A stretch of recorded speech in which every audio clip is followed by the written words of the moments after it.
Hoy quiero empezar con algo que me ha llamado poderosamente la atención y que, si eres observador, seguramente tú también has notado. Si navegas por Internet, si escuchas debates teológicos, o incluso si pones atención a lo que dicen muchos líderes religiosos influyentes, hay un patrón que se repite constantemente: el juicio severo hacia el movimiento pentecostal. He escuchado críticas de todo tipo. Muchos pastores y analistas dicen que es un movimiento basado solo en emociones. Otros lo tildan de poco profundo, y lo que me parece más curioso es que tienden a meter a todo el mundo en la misma bolsa. Para el crítico externo no hay matices. Parece que cuando escuchan la palabra pentecostal, inmediatamente levantan una barrera de prejuicio. Me llamó tanto la atención este rechazo generalizado que decidí investigar por mi cuenta. Me hice una pregunta objetiva: ¿por qué este movimiento genera tanta resistencia? ¿Qué hay detrás de esa palabra que parece incomodar tanto a otros sectores?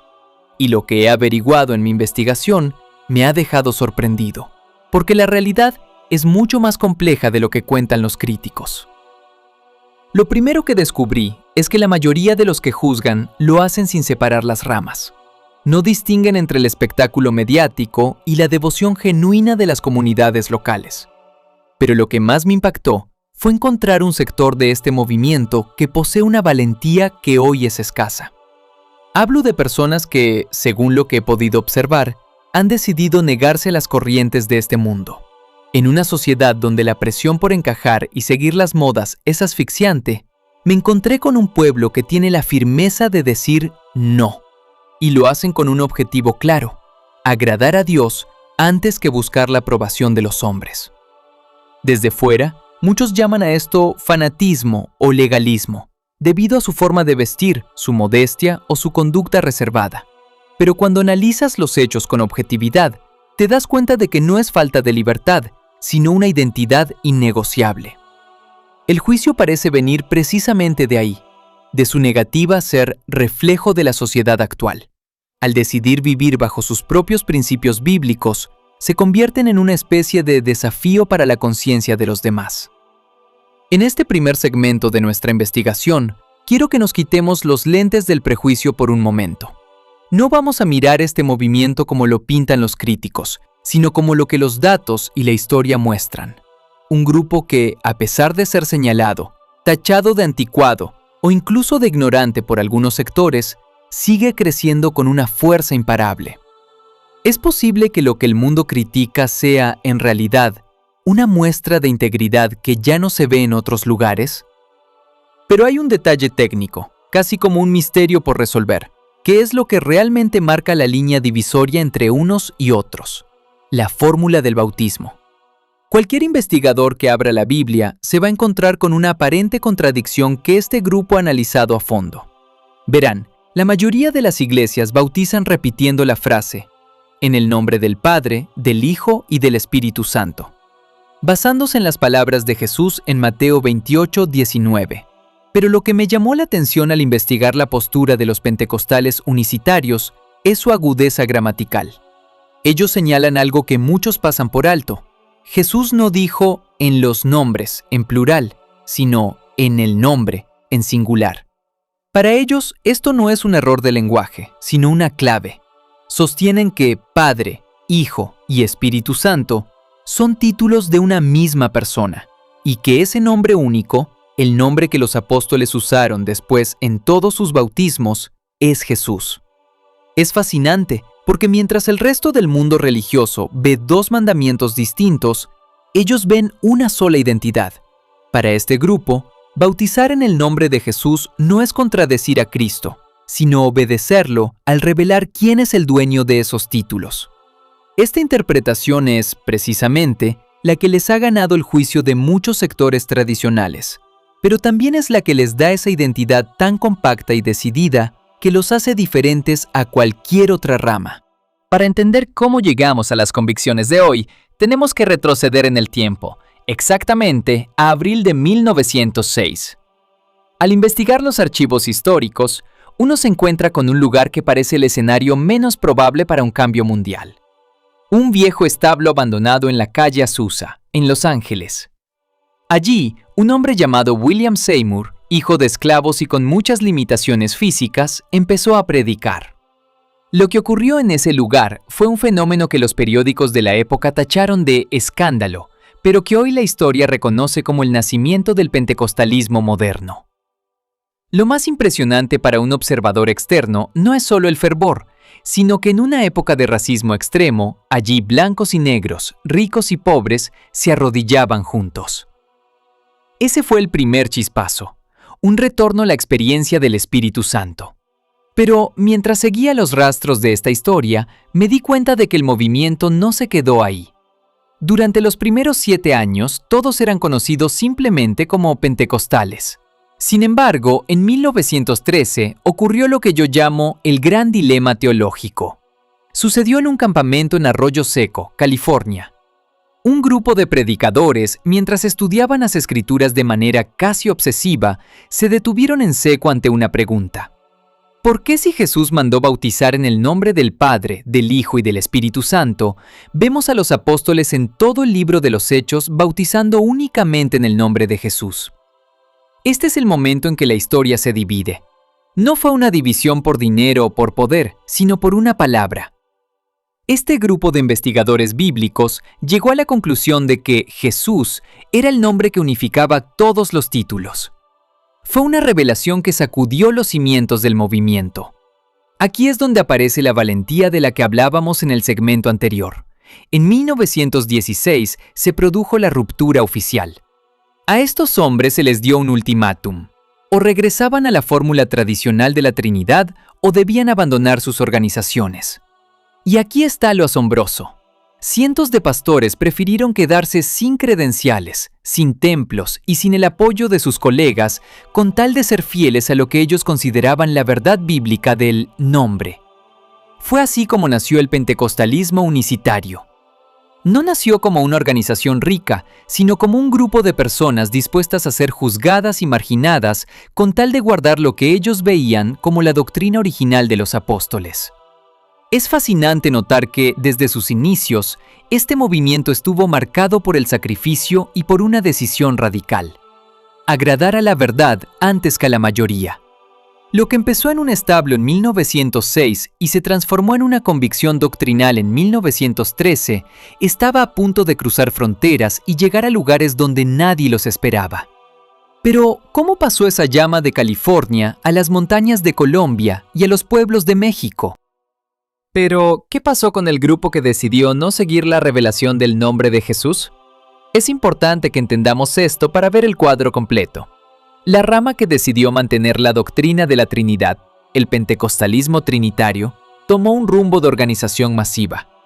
Ellos se consolidaron en lo que hoy conocemos como denominaciones históricas, siendo la más grande las Asambleas de Dios. A diferencia de los unicitarios, que se volvieron un grupo muy compacto y cerrado para proteger su doctrina, los trinitarios se enfocaron en una expansión institucional muy rápida. Con el tiempo, esta rama fue la que más se abrió a la cultura popular. De aquí es de donde, décadas más tarde, se desprenderían movimientos como el carismático, que entró en las iglesias tradicionales, y el neopentecostalismo, del que tanto se habla hoy por su uso de los medios y la publicidad. Mientras los unicitarios se enfocaban en la santidad interna y la profundidad del nombre, la rama trinitaria se diversificó tanto que hoy bajo su paraguas encontramos desde iglesias muy conservadoras hasta las famosas mega iglesias de la prosperidad. Esta es la razón de la gran confusión que mencioné al principio. Los pastores que juzgan suelen mirar los excesos de estas ramas más modernas y mediáticas, y terminan juzgando por error a los grupos unicitarios, quienes en realidad han mantenido una línea de vida mucho más sobria, disciplinada y apartada de esos espectáculos de masas. Es como si dos ríos nacieran de la misma montaña, pero uno se mantuviera en un cauce estrecho y profundo, mientras el otro se desbordara en muchas direcciones.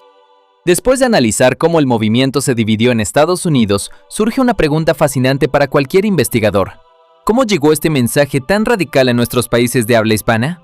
Y es aquí donde la historia deja de ser un registro de iglesias y se convierte en una historia de héroes anónimos. Lo primero que descubrimos es que el mensaje no llegó a través de grandes campañas publicitarias ni de poderosos comités. Llegó a través de la convicción personal, El caso de México, 1914, la valentía de una mujer. La historia nos lleva a Chihuahua. En 1914, en plena Revolución Mexicana, una mujer llamada Romana Carvajal regresaba de California. Ella no era pastora, ni tenía títulos teológicos, pero llevaba consigo la revelación del bautismo en el nombre de Jesús. Imaginen la valentía. En un México convulsionado, ella se presenta ante su familia y amigos para decirles que lo que habían creído por siglos debía ser revisado a la luz de la Biblia.